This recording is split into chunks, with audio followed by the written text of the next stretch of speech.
जय माता जी दोस्तों, आप सभी का मेरे भक्ति लीला चैनल पर स्वागत है। मैं आपको अपने वीडियो में चैत माह की कामदा एकादशी 2026 में कब पड़ रही है, उसका तिथि क्या है, मुहूर्त क्या है और यह व्रत क्यों करना चाहिए, सारी जानकारी दूंगी। तो अगर आपको वीडियो अच्छी लगती है तो लाइक शेयर और कमेंट ज़रूर कीजिएगा। आपके एक लाइक और कमेंट से हमें आगे जाने के लिए हमारे चैनल को बहुत सारी हिम्मत मिलती है और हम ऐसी ही अच्छी जानकारी अपने वीडियो पर लेकर आते हैं। तो प्लीज़ आप लोग स्किप ना करके पूरा देखिए और लाइक कमेंट कीजिए। अगर न्यू है तो प्लीज़ ज्वाइन कर लीजिए और हमारे बेल आइकन को ज़रूर प्रेस कर लीजिएगा। तो मैं बताने जा रही हूँ 2026 में चैत्र शुक्ल एकादशी तिथि 28 मार्च की सुबह 8:45 से शुरू होगी। वहीं 29 मार्च को सुबह 7:46 तक रहेगी।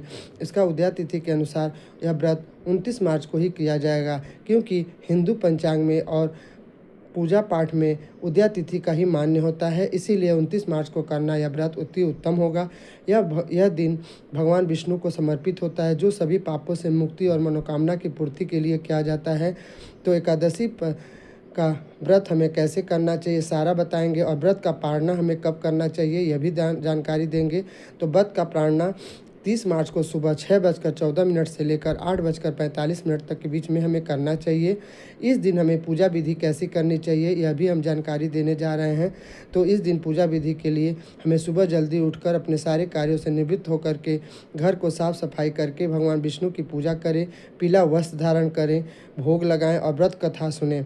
इस तरह से घर के गंगा जल से छिड़काव करना चाहिए। कुछ जो भक्त होते हैं वह मंदिरों में जाकर दान दक्षिणा करते हैं, पूजा आरती करते हैं और कुछ लोग अपने घरों में ही मंडप बनाकर भगवान विष्णु की पूजा आरती करते हैं और व्रत कथा का सुनकर व्रत करते हैं।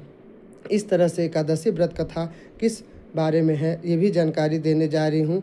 तो कामदा एकादशी व्रत कथा प्राचीन समय में एक भोगीपुर नगर में पुंडरीक नाम के राजा थे, जहाँ ललित और ललिता नाम से गंधर्व दंपति रहते थे। एक दिन दरबार में गाते समय ललित की लय टूट गई, जिससे क्रोधित होकर नागराज कर्कट ने उन्हें राक्षस बनने का श्राप दे दिया।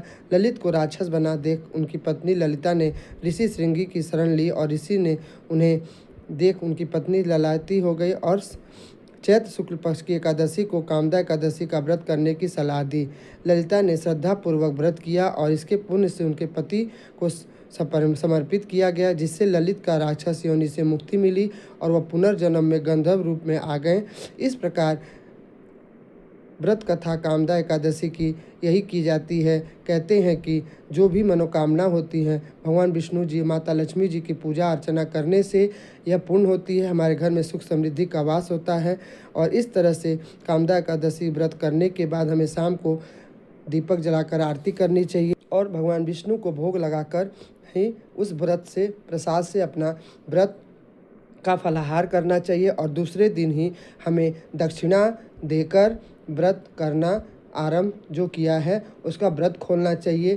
कहते हैं कि दक्षिणा में ब्राह्मणों का या तो भोजन कराएं या तो मंदिर में जाकर दान करें, या गरीब ब्राह्मणों को आप भोजन कराकर उनको दान दक्षिणा देकर उनको फिर ही अपने व्रत का समापन करना चाहिए। और इस तरह से कामदा एकादशी व्रत की कथा थी और इसके सारे जानकारी मैंने अपने वीडियो में दिया है।